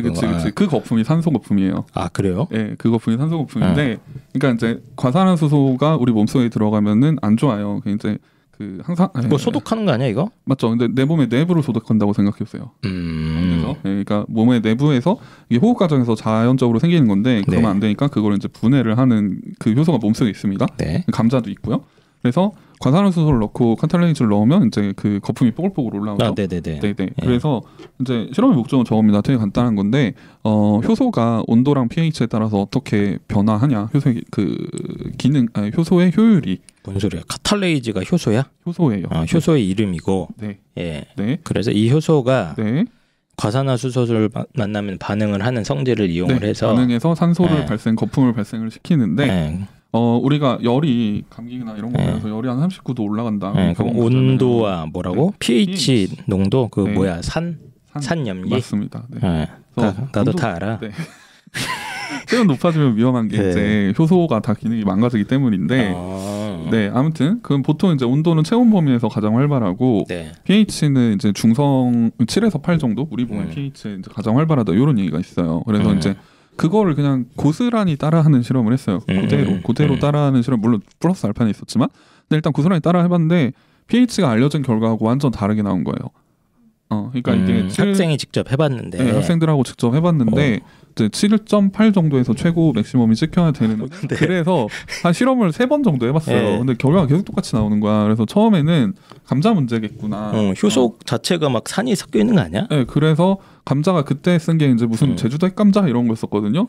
플러스에서 산 거. 그래서 이제 편의점 가서 다른 감자를 사와봤어요. 다른 감자를 사와서 했는데 결과가 똑같아요. 또 망했어? 또 망하지 않고 하여튼 또 똑같이 나왔어. 근데 일반적인 아이들은 그냥 여기서 그렇지. pH를 조작을 하면 되는 거 아니야? 그렇죠. 보통 이렇게 가죠. 근데 이게 이제 요 학생들도 의지가 있었고 요 학교 과학 선생님이 굉장히 깐깐하신 분이라 요렇게 갔다가 안 됐다 싶은 판단이 나서 이게 왜 그럴까 해서 첫 번째 생각한 가설이 감자가 보통 냉장 보관이나 냉동 보관으로 들어오니까 그 과정에서 효소가 맛이 같지 않았을까. 일단 요 가설을 한번 세워봤어요. 그래서 그 냉장 유통된 감자를 실온 보관했다 다시 실험을 해봤어요. 근데 이거 재밌네. 결과가 똑같이 나온 거예요. 감자 품종도 바꿔보고. 그렇죠. 그럼 감자 유통 과정에서 뭐가 변화가 있는 거 아니냐 했는데 그것도 아니었어. 그것도 아니었어요. 해봤는데 처음이랑 결과가 똑같이 나온 거예요. 여기서부터 진짜? 이제 감자의 탓은 아니다. 그러면 이제 카탈레이즈가 이상하지 않을까, 효소가 이상하지 않을까 해서 그거는 죄송해요. 카탈레이즈는 감자 속에 있는 거니까 과산화수소가 이상한 거 아닐까. 과산화수소. 네, 과산화수소를 바꿔봤어요. 좀 약국 가면 팔거든요. 그래서 약국 3군데를 가서 3개를 다 다른 걸 사왔어요. 했는데 똑같아요. 계속 예측치보다 잘 안 나와? 예측치랑 완전 다르게 나온 거예요. 그러면 이제 여기서 결론은 그거죠. 우리가 알지 못한 어떤 다른 기작이 있다가 그렇게 결론을 낼 수밖에 없잖아요. 제3의 뭔가가 있다. 우리가 생각하지 못했던. 그래서 이제 구글을 겁나게 뒤져봤죠. 겁나게 뒤져보니까 과산화수소와의 반응 과정에서 pH 변화가 생긴다라는 논문을 하나 찾은 거예요. 과산화수소랑 카탈레이즈랑 반응을 하면서 pH 변화가 생길 수 있다. 요런 논문을 하나 찾은 거예요. 그래가지고 pH 미터기를 가져와가지고 그걸 확인을 해봤죠. 그러니까 거기서 이제 클루를 찾아가지고 그걸 보고서를 썼거든요. 그래서 이거 사실 통합과학에 그대로 나오는 실험이고 애들한테 이 실험 하자라고 하면 애들이 다 그래요. 선생님 그거 교과서에 나오는 거잖아요. 왜 해요? 이런 얘기를 해요. 근데 그 기존의 유명한 실험을 그대로 따라 해보면 제가 장담하건데 100 중에 90은 그대로 안 돼요. 왜 안 돼? 교과서에 있는 거 안 돼? 요리 레시피를 보시고 하이쌤이 따라한다고 생각해보세요. 되지 않아요? 그 맛이 나와요? 백종원 몇 번 따라해봤는데. 나와요? 오뎅볶음 다 버렸어 그냥. 저는 실험이 요리랑 비슷하다고 생각을 하거든요. 네. 개인적으로. 그러니까 레시피 프로토콜이 있음에도 불구하고 그대로 따라해도 그대로 안 나와요. 실험이라는 게. 그럼 내가 뭔가 실수를 했거나 또 내가 고려하지 못한 무언가가 있거든요. 네. 그거를 찾는 게 저는 되게 중요하다고 보는데 그래서 일반고에서 저는 제일 추천하는 실험이 사실 요거예요. 그냥 유명한 거 따라해라. 그러면 분명히 망한다. 네가 이상한 게 아니라 망할 수밖에 없다. 네네. 그 망한 걸 찾아라. 망한 걸 찾아서 망한 이유를 분석하는 걸 획득에 실어라. 이제 요 얘기를 되게 많이 하거든요. 잠깐만. 그것만 하면 된다고? 그렇죠. 당신이 이제 고된볶음을 했어요. 근데 망했잖아. 버렸잖아요. 네, 버렸어요. 그럼 뭐 짜증나서. 설탕하고 소금을 헷갈렸거나 네. 예, 아니면 불을 약불로 하려 했는데 강불로 했거나 뭔가 이유가 있을 거예요. 네, 그렇죠. 그거를 적어놔요. 그럼 다음에 요리할 때 그걸 참고하시면 완벽한 게 나오겠죠. 요리 실력을 늘리기 위한 과정이 그거잖아요. 내가 왜 이 요리를 망했고 내가 저 레시피대로 따라하지 않은 게 뭐가 있고 이 레시피에서 이렇게 얘기했는데 레시피의 환경과 내가 한 환경이 다르니까 여기서 내가 어떤 걸 추가적으로 더 고려해야 된다. 그때 약간 내가 생각했던 게 내가 흑설탕을 넣어서 그런가 뭐 이런 생각을 좀 했어. 그렇죠. 백설탕이었는데 나는 집에 흑설탕밖에 없는 거야. 그러니까 그런 어떤 뭐라고 해야 되지? 가설을 제기하고 이런 것도 과학적 탐구의 과정인데 그렇죠. 그러면? 예, 그럼 흑설탕과 백설탕이 뭐가 다르냐? 흑설탕은 정제 과정에서 제가 알기로 미네랄을 다 안 걸르는 걸로 알고 있거든요. 그런 미네랄들이 타면서 쓴맛을 내지 않았을까? 아, 그럴 수 있겠네. 그렇죠. 아마 그럴 거예요. 네. 아 근데 이제 이런 식으로 네. 아주 단순한 실험이어도 좋으니 그걸 하다가 잘못되면 오히려 이때다 이거예요. 그러면? 그렇죠. 네, 그래서 제가 아까 서두에 얘기했지만 망해라. 네, 차라리 성공하면 쓸 게 없어요. 그러니까 지니 쌤처럼 이제 이걸 해갖고 온도를 높이려고 했는데 이 상자가 녹아버렸어. 그렇죠. 이러면 아싸. 이제 이거를 생각하면서 이거 그럼 어떻게 안 녹게 하면서 이 다른 이 안에 탔을 때 이상한 게 나가 섞일 수가 있으니까 그런 걸 막 고민해서 또 찾아봤겠네. 네, 어떤 맞아요, 걸 꽉을 맞아요. 써야 되는지 막. 어떻게 단열을 해야 되고. 그래서 그렇게 해서 바꾼 걸로 다시 실험을 해서 결과가 다르게 잘 나왔다? 그러면 그것도 되게 좋은 거죠. 내가 생각했던 이 변이 맞구나를 알게 되는 거니까 말씀하신 것처럼 그렇게 문제점을 찾는 것도 좋고 그걸 찾아서 개선해서 다시 실험을 하는 것도 되게 필요한 과정 같습니다. 네. 그래서 그러니까 사실 일반고에서 실험 되게 좋은 얘기네. 일단 현실적으로 일반고 아이들도 이런 식으로 좀 그 교과서에 나와 있는 실험도 좋으니 네. 뭐 예를 들면 브로콜리 추출 실험도 심지어 네, 했는데 맞습니다. 생각보다 안 나왔으면 네. 그때 이게 왜 문제가 생겼는지에 대해서 뭐 자료도 찾아보고 뭐 새로운 수단을 자기가 한번 생각도 해보고 하다가 보면 그 자기가 그 대안적인 걸 찾아가는 과정 자체가 꽤 괜찮은 게 나온다고. 그게 저는 학종에서 원하는 능력이라고 보거든요. 소위 말하는 자기 진짜? 아 그렇게 하면 되겠네. 이거 좋은 팁이네. 이거 진짜 괜찮은데요, 저는 지금? 나는 막 뭐 논문 찾아야 되나 그래서 막 논문 사이트 알려달라고 하고 하려고 그랬거든. 네네네. 근데 그럴 필요가 없습니다, 여러분. 예, 일단 실험을 한다면 망하세요. 아 처음부터 대충 하는 것도 괜찮네. 그럼. 그건 너무 변수가 많잖아요. 처음부터 대충 하면 할 게 너무 많으니까 이제 적당한 통제는 필요하고. 그러니까 오뎅을 볶는데 거기 막 저 오뎅이 아니라 저 곤약 볶고 앉아 있으면 뭐 그러면 안 되겠죠. 네, 간장하고 콜라랑 섞어서 넣고 막 내가 확인해야 될 변수가 너무 많으면 그거는 이제 감당이 안 돼요. 그러니까 네, 이제 따라해요. 따라하면은 100% 망해요. 장담한 건데, 예, 브로콜리 실험 처음에 100% 결과 잘 안 나옵니다. 예, 어떤 실험이든지 망할 수밖에 없어요. 예, 그러니까 망하면 왜 망했는지를 찾으면 됩니다. 네. 그래서 일단 교과서에 있는 실험이나 이런 것도 괜찮은 것 같고, 저는 굉장히 추천하죠. 또 소재 같은 거 아이들이 좀 못 찾는 아이들도 좀 있거든요. 네네. 예, 그 아까 뭐 신문 기사 읽다가 소재를 발견한 거예요 그때는? 그 뭐야 운동장. 그거. 네, 인조잔디. 그때가 한참 라돈 침대가 문제였던 때였어요. 그래서 그리고 그쯤에 저희 학교에서 인조잔디에서 뭐가 나왔다 그래서 인조잔디를 다 갈아엎는 그런 때였어요. 그래서 그런 것들에서 아이디어를 얻었어요. 착안을 한 거구나. 일상생활의 문제점.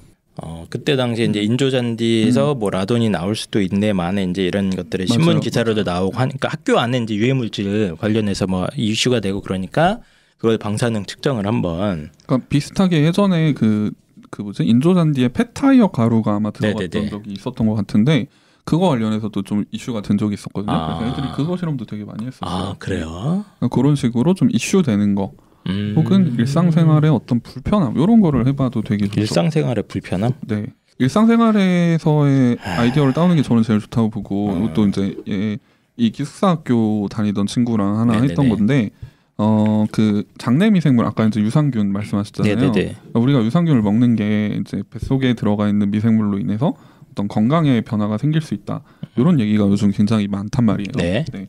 그러면 기숙사 그 뱃속에 있는 미생물을 영향을 주는 거는 식단이 제일 대표적인데 기숙사 생활을 하는 애들은 다 똑같은 밥을 먹으니까 그럼 다 똑같은 장내 미생물이 조성이 될 거고 그럼 그걸로 인해서 건강에 어떤 영향을 주지 않을까 이런 가설을 세운 거죠. 어떤 아이가 급식으로 인해서 뭐 장내 미생물이 동일해지지 않자 동일해지는 거 아닌가라는 생각을 한 거예요. 네, 거기가 첫 번째예요. 신기하네. 이게 동일해지면 그러니까 이런 얘기를 할 수 있죠. 급식 질 때부터 이게 장내 미생물에 어떤 영향을 끼칠지를 고려해보자. 아주 크게 임팩트를 가져가면 네. 그런 얘기까지 할 수 있어서 이제 이걸 검증을 해야 되잖아요. 검증을 어떻게 검증을 어떻게 할 거예요? 네네 대변을 모아요 그러면? 그러니까 원래 제대로 할 거면 그렇게 해야 돼요. 대변 채취해서 거기서 이제 미생물을 해야 되는데 네. 여학생이었어요. 그래서 차마 제가 대변 채취하라는 얘기를 못 하겠더라고요. 그래서 구강 미생물로 바꿨어요. 장내 미생물이 아니라 먹는 게 이제 구강 정도는 측정할 수 있으니까 구강 미생물로 바꾸고 시점을 방학하기 직전에 애들한테서 채취를 하고 그리고 방학하고 나서 개학하고 나자마자 측정을 했죠. 그러면 이제 방학 동안 애들이 다 딴 데서 밥을 먹으니까 그걸로 인해서 이제 변이를 그렇게 준 거죠. 급식이라는 변이를 그렇게 한번 제거하는 거를 타이밍으로 그렇죠. 측정 타이밍으로 그렇죠. 한 거구나. 오, 이거 아이디어 좋네 이런 것도. 그런 식으로 이제 뭐 평상시 궁금했던 거, 그러면 어떻게 결과가 어떻게 됐어요? 결과는 나름 유의미했어요. 아 진짜로? 네. 나름 이게 방학하고 오니까 좀 애들이 달라졌더라고요. 와 신기하네 이런 거. 혹시 그 저기 영재고시니까 혹시 본인이 한 것도라던가 혹시 좀 주변 아이들 것도 혹시 좋으니까 기억에 남는 실험 같은 것도 뭐 좀 쉬운 거 뭐 그런 거 기억나는 거 없어요? 실험을 할 때 우리가 제일 큰 일반고든 혹은 뭐 전문 실험 네네네. 장비가 없는 때 문제는 이 측정을 하고 싶은데 측정할 기기가 없다든지 되게 비싼 시약이 필요한데 그게 없다든지 그런 경우가 문제가 많잖아요. 네. 그래서 저는 그럴 때 생각해보면 좋을 것 같은 게 실험이 꼭 진짜 물질적으로 막 얘랑 얘를 섞고 반응시키고 그런 게 아니더라도 네. 탐구도 충분히 좋은 방법이라고 생각해요. 예를 들면 제가 고등학교 때 했던 것 중에 이런 게 있었어요. 타노스가 손가락을 튕기면 지구가 어떻게 바뀔지 모델링 해보자. 뭐였냐면 타노스가 손가락을 튕기면 무슨 일이 생기는지 아세요? 그 영화를 잘 모르시는 분들도 있으니까 그 유명한 마블 그 뭐야 그거 히어로 나오는 영화에 이제 타노스가 이 끝판왕 악당이죠. 모든 생명체의 반을 죽이는 게 목표인가 얘가? 왜 그런지 모르겠는데 삐뚤어졌어 얘가. 삐뚤어져가지고. 그게 필요해요. 예, 그래서 이제. 뭐 어떻게든 하면 반을 죽이려고 하는 애 아닙니까 얘가. 네, 그래서 맞아요. 실제로 그게 일어나면 어떻게 될까를 네. 한번 상상을 해보자 이거예요. 네네 그렇게 상상을 해봤는데 그 상상을 하면 그것도 되게 세분화할 수 있어요. 반으로 죽이면 일단 이 사람들이 소비하던 게 반으로 주니까 자원의 소비 입장에서 생각할 수도 있겠고 네. 또 먹이사슬의 관점에서도 포식자가 줄고 피식자가 주니까 그 과정에서 상호작용이 어떻게 일어나는지도 생각할 수 있겠고 그런 것들을 하나하나 가정을 세워가면서 뭐 통계 자료 이런 거 좀 뒤져본 거야 그러면? 네네. 그리고 다른 예시를 들자면 네네. 이런 것도 했었어요. 지구가 사람이 점점점 많아진다고 하잖아요.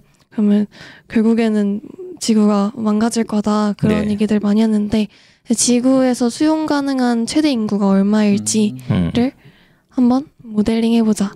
그러면 또 나눌 수 있어요. 이 수용 가능한 인구라는 건 환경을 잘 유지할 수 있는 인구, 있는 자원이 없어지지 않고 계속 네네네네. 있게 할 수 있게 하는 인구, 그런 식으로 이제 정의를 인구. 해가지고 개념을 네네. 스스로 개념을 정의해서 네. 이제 뭐 수용 가능한 물이라고 하면 이제 물에 대해 찾아보는 거죠. 물의 총량이 얼마고? 네, 총량이 얼마고. 석유 가지고도 이 시뮬레이션 한번 해보고 네, 뭐 그랬다는 얘기인 같은데. 네. 네. 그런데 이거는 뭐 실험은 아니잖아.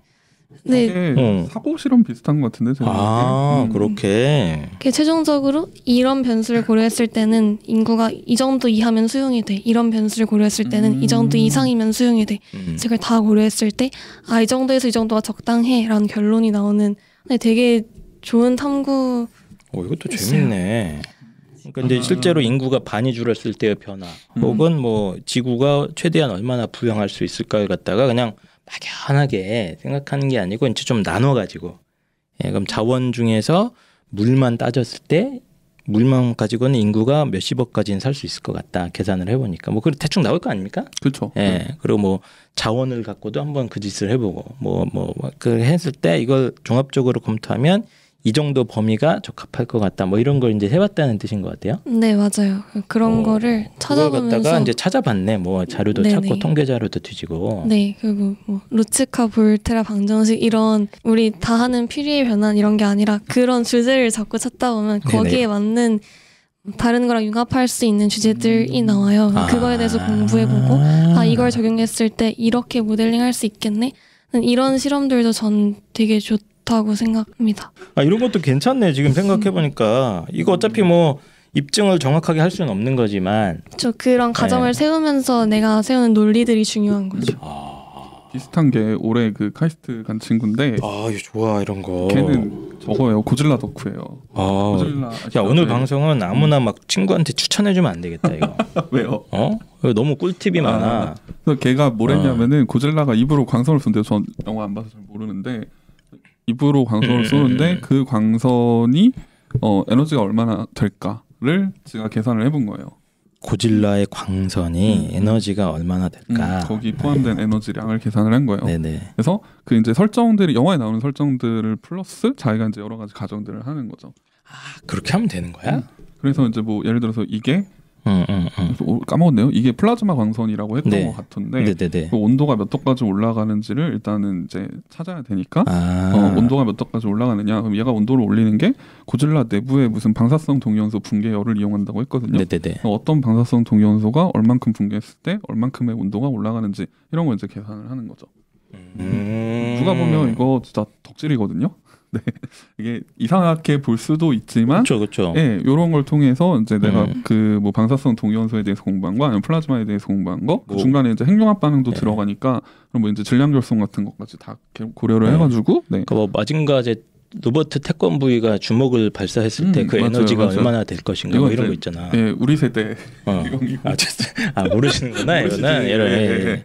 아무튼 그러니까 저런 류의 것들이 생각보다 괜찮아요. 왜냐하면은 그렇네. 실제로 실험을 안 해도 되거든요. 그러니까 실험할 필요는 없지만 이제 이거를 자기가 뭐 광선을 자기가 나름대로 정의를 한다거나 아니면 이제 그 과정에서 논리적으로 뭐 전문 지식이나 이런 걸 활용해가면서 그 논리적인 그 과정만 잘 만들어져 있으면 괜찮다. 네, 그렇죠. 실제로 카이스트 갔습니다, 저 친구. 진짜로? 네네, 갔어요. 또 뭐 하신 말씀 있으세요? 뭐 지금 뭐 입을 떼시는 것 같은데? 비슷한 게 하나도 생각이 났는데 미적분을 이용한 심화 주제를 잡고 싶다는 친구가 있었어요. 후배 친구였는데 그래서 같이 고민을 해보다가 질량 중심을 구하는 거를 미적분을 할 수 있는 거거든요.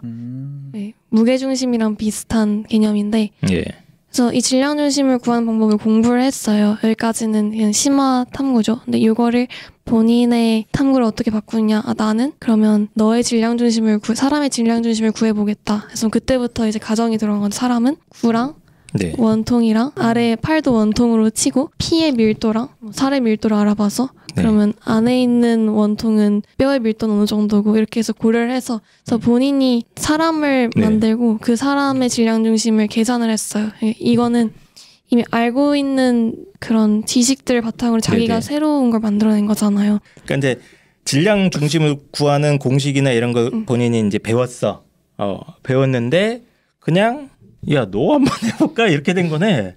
맞아요. 이거 사람이 아니라 뭐 저기 소화기다. 그럼 저 정도는 줬다가 해봐도 되고. 실제로 테스트 해볼 수 있겠죠. 저쯤이 질량 중심이 맞는가 해서 직접 이렇게 수평이 맞는지를 확인해 본다거나. 알겠습니다. 이런 식으로 이제 좀 가정적인 상황을 좀 판타지적인 상황도 괜찮고 영화에서 따도 좋아요. 그게 실제로 실현됐을 때 뭐 이제 여러 가지 가정을 해야 될 대신 그런 식으로 이제 논리를 전개시켜 나가거나 이런 식으로 어떤 전문 지식을 배운 다음에 그걸 그냥 일상생활로 훅 적용해 보면 되는 거 아니야. 옛날에 많이 하던 게 그래서 도박 확률 계산하는 거죠. 블랙잭 같은 거 이제 확률 계산하고 그런 거 많이 했죠. 알겠습니다. 혹시 또 이제 시간이 많이 지나서 그러는데 현실적으로 우리 고등학생들이 해볼 수 있을 만한 거 뭐 또 해볼 만한 거 있을까? 측정 방법에 대한 실험 같은 것도 좀 해볼 마지막으로 하나만 것 더. 그게 뭐야? 측정 방법에 대한 실험 뭐야? 그러니까 이게 예를 들어서요. 그 수은 온도계 아시죠, 하이쌤? 온도계. 빨간색으로 되는 거. 그 요즘 알코올 쓰긴 할 텐데 어쨌건 거기에 눈금이 지워져 있다고 생각해 보세요. 네. 그러면은 몇 도인지 모르잖아요. 이게 높낮이로 이제 온도를 채야 되는데 눈금이 싹 다 지워져 있다 이러면 모르잖아요. 네. 그러면은 그 눈금을 애당초 어떻게 그을 거냐? 네. 예, 이거를 한번 생각해 보신 적이 없겠죠? 아무튼 이제 그런 건데, 그러니까 우리가 이제 그 요거는 이제 직접 측정하고 간접 측정에서의 그 표준물질 쓰는 거하고 관련된 얘기인데, 그러니까 우리가 온도를 정의할 때 0도를 정의하는 게 이제 그 물이 얼 때, 어는 점. 네. 그다음에 100도씨는 물이 끓을 때. 그 기압이랑도 연결되나? 그렇죠. 일기압판에서. 오. 저도 다 압니다 그 정도. 네, 알겠습니다. 그러면 이제 온도계에 눈금이 지워져 있다. 그럼 얼음의 온도를 일단 재보는 거죠. 그리고 그 거기를 포인트를 찍고 그 다음에 끓는 물의 온도를 재요. 거기를 포인트를 찍고 그다음에 그걸 100등분 때리면 이제 온도계가 완성이 되는 거거든요. 네, 이게 이제 일종의 간접 측정인데 내가 온도라는 걸 직접 측정할 수 없으니까 그거하고 비례하는 성질을 이용해서 이제 그 온도를 측정을 하는 거죠. 네, 요런 것들, 요런 식의 어떤 분석 방법, 그러니까 내가 어떤 거를 분석하고 싶을 때 그 분석할 수 있는 방법론 자체에 대해서 공부를 하는 것도 되게 괜찮아요. 그래서 뭐 이건 어렵다. 아마 듣는 분들이 이건 어려워. 네. 고질라 광선 딱 좋잖아. 타노스 손가락, 고질라 광선. 그리고 실험하다 망해라. 이건 딱 메시지가 딱 깔끔한데, 이건 조금 어렵네. 네, 알겠습니다. 이건 알아서 하시기 바랍니다. 네, 알겠습니다. 그 마지막으로 이제 현장에 있는 고등학생들이나 뭐 학부모들한테 이렇게 실험 관련해서 팁 같은 거 뭐 또 주실 수 없습니까? 본인은 이제 그 좋은 대학 합격했으니까 팁 다 뿌리고 가세요. 보통 뭔가를 하려고 할 때 실험이든 연구든 하려고 할 때 주저하게 되는 원인이 안 될 것 같은데 혹은 너무 많이 이런 게 필요할 것 같은데 잘 모르는데 그래서 주저하게 되는 경우가 많은 것 같아요. 맞아. 네, 우선은 일단 죽이 되든 밥이 되든 지금 너가 세울 수 있는 논리만 세워서 한번 실험을 해봐라 라고 말을 해주고 싶어요. 그게 설사 완전한 실험이 아닐지언정 그 과정에서 얻는 것들도 많고 그거를 개선할 수 있는 건 일단 한번 해봐야지 내가 뭘 개선할 수 있는지를 알잖아요. 그래서 하는 것에 있어서 주저함을 가지지 말라고 말해주고 싶습니다. 저게 영재인가요? 좋네. 역시 영재는 다르네. 네. 어쨌든 아이들이 이런 거 뭔가 되게 거창하게 느껴지거나 이거 내가 할 수 있을까? 이게 예를 들면 고질라 광선 같은 것도 이거 뭐 허황된 거네 이렇게 생각해버리면 안 하는 건데 조금만 한번 생각 좀 발전시켜 보면 뭔가 실마리가 있는데. 맞아요, 그 말씀이신 것 같아. 맞아요. 네. 구하고자 하면 구할 수 있는 것들도 사실 있거든요. 실험 같은 것도 있고 정 모르겠으면 뭐 일단 학교 선생님들 있잖아요, 다. 뭐 물리 선생님, 화학 선생님 다 있으니까 그렇죠. 가서 또 이런 거 어떻게 측정하냐 물어볼 수도 있는 거고. 그렇죠. 와, 알겠습니다. 주저하지 마시기 바랍니다. 네, 빵쌤도 한마디 좀 해주시죠. 그 소재에 너무 집착을 안 했으면 좋겠다. 소재에 너무 집착을 안 해주셨으면 좋겠다. 그거 집착하다 보니까 생기부가 지금 이렇게 다 똑같아지거든요. 네네. 저는 요즘 프리에 보면은 그냥 그 프리에 급수 그거 아니야? 네, 맞아요. 맞아? 화가 나요, 막. 왜? 너무 많으니까. 너무 그냥 아이들이 막 쓰니까 그냥 유튜브에 있는 거, 뭐 블로그에 뜬 거 막 쓴다. 그러니까 뭐 설사 하더라도 이제 그걸 자기가 진실되게 하는 거는 뭐 상관이 없겠습니다만, 그런 뭐라고 해야 되지? 무지성적인 어떤 소재 찾기는 좀 안 해주셨으면 좋겠고 그렇다고 또 너무 어려운 것만 집착하실 필요도 없다. 아까 말씀드린 것처럼 그냥 평범한 거 하셔도 그 안에서 얼마든지 이제 그 좋은 의미 부여를 할 수 있으니까 비슷한 얘기가 될 것 같습니다. 그냥 일단은 주변에서 할 수 있는 것부터 해봐라. 네네네. 그래서 뭐 망해도 괜찮고 망하는 게 오히려 망한 게 좋습니다. 좋을 수도 있는 거고. 그렇죠. 고질라 광선 이런 것도 괜찮다. 이렇게 좀 정리를 해보도록 하겠습니다. 일단 뭐 실험과 관련해 가지고 이제 좀 되게 길게 한번 얘기를 한번 해봤고 아예 빵쌤은 지금 실험도 하시죠? 실험 수업도 지금 진행이 됩니다. 예, 그래서 원래 방학 때도 계획하고 있고요. 예, 소규모로 보통 해가지고 제가 빵쌤 실험 수업하는 거 꾸준히 봐왔거든요. 몇 년째. 맨날 이렇게 옆에 오셔서 막 뭐 위험한 거 아니냐고. 했는데 막 무슨 뭐 세균 배양 같은 거 맨날 뭐 하고 있고 막 그러는데 되게 재밌어 보이더라고. 예, 그리고 이제 아이들이 직접 계속 토의하면서 아이디어 내고 이러지 않습니까? 네네. 그게 이거 하는 거구나. 같이. 그러니까 틀린 거에 대해서 이제 같이 분석해보고 고르는 거죠. 그때 도움도 조금 주시고. 네, 그렇죠. 이런 거 찾아보면 어떨까? 막 이렇게. 알겠습니다. 그래서 빵쌤의 이 과학 실험 수업 뭐 듣자 하니 지니 쌤도 같이 하신다고 막. 네, 이번에는 제가 좀. 알겠습니다. 제 성격을 아시잖아요. 네. 그래서 뭐 관련된 공지는 나중에 또 네이버 입시왕 카페 통해서 보시면 될 것 같습니다. 긴 시간 동안 방송해 주셔서 너무 감사드리고 뭐 역시 영재고의 면모를 보여주신 진희 선생님 너무 감사드리고 그 빵쌤도 어쨌든 좀 이런 좋은 말씀. 제가 지금 학생부에 관심이 좀 많아지고 있거든요, 점점. 네, 학교 다니셨어요? 아니 왜냐면 5등급제 때문에 몇 년 안 남았어요 지금. 이게 한 3년밖에 안 남았습니다. 내신 5등급제 되면 당연히 이제 이런 부분들이 굉장히 중요해질 것 같아서 좀 중학교 때부터 이런 건 좀 관심을 가지고 준비하면 좋겠다 이런 생각이 좀 듭니다. 일단 오늘 방송 준비해 주신 두 선생님 너무 감사드리고 저희 또 다음 주에 더 좋은 방송으로 돌아오도록 하겠습니다. 안녕. 감사합니다. 감사합니다.